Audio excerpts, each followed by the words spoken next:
So what we're going to look at now is dealing with the attendees on the client side of things. And we'll be displaying the attendees in this particular section. And what we also want to do is stick a label on our activity list items to identify if the user that's currently logged in is the host of an activity or is simply attending an activity. And we'll display that information on each of these activity list items. Because we are now returning this information in Postman, and each activity has got an attendees array attached to it. So let's head back into VS Code. And what we'll start with inside our client app, inside the source, inside the app, and inside the models folder, inside our activity.ts file, let's add another interface for attendees. And I'll just say export interface and iAttendee in this case. And all we want in here is the username, which is going to be a string, the display name, again this is going to be a string, the image, again a string, and whether or not the attendee of this activity is the host, and this is going to be a Boolean. And what we also want to do is add the attendees array to our array of activities. So we'll say attendees and iAttendee here as well, which is going to be an array of attendees. So what we'll do first of all is display the attendees inside our activity list items. So let's head to our activity list item itself. And what we want to do inside here is add our attendees inside here, but let's create another component specifically for the attendees, and inside the dashboard I'll create a new file and I'll call it activity list item attendee and pluralize, so attendees.tsx, and we'll just create a functional component. And first of all, we'll just create the structure of this and just display some static content inside here. And what we'll make use of inside here is the list from Semantic UI. And once again, it looks like I'm going to have to resort to manual importing for this. So I'll just import the list from Semantic UI React. And what we want to do is we want to make this a horizontal list, so our images of our attendees stack up left to right rather than vertically. And inside our list, we'll add list items.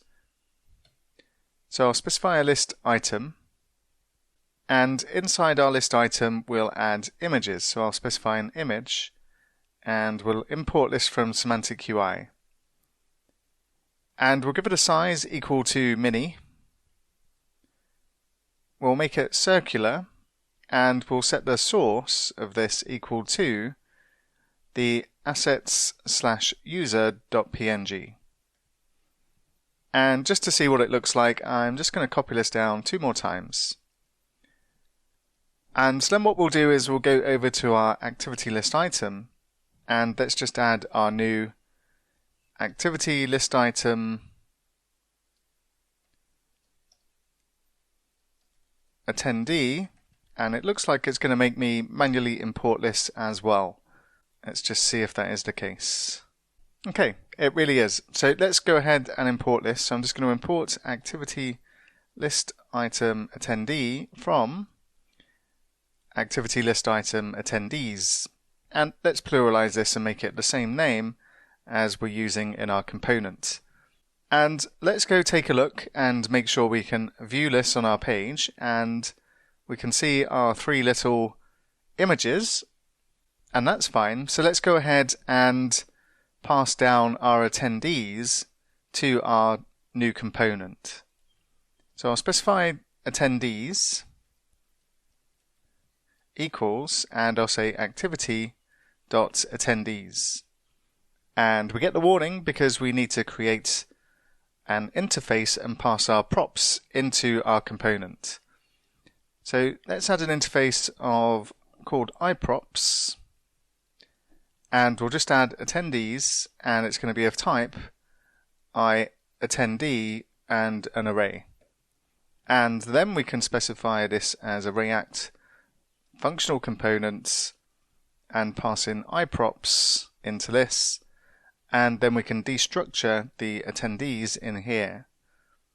And then what we can do is just loop over these, and we'll say attendees.map, and then we'll specify attendee, and inside here we'll just cut and paste the list item, and I'll just remove the other two and reformat and give the list item a key of attendee.username as the unique thing that we have for each of our list items here. And we don't actually have images yet, but we'll add the image here anyway, and I'll say attendee.image, and we'll just use the or statement so that we display the static image anyway.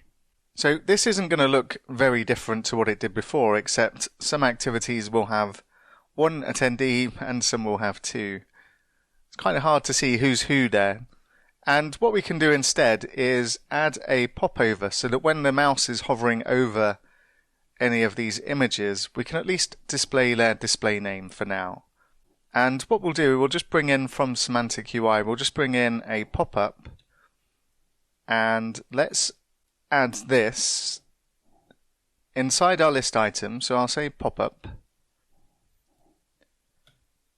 and this can be a self-closing tag, and our pop-up can have a header, and I'll set this to the attendee.displayname, and pop-ups also have a trigger, and our trigger in this case is going to be our image.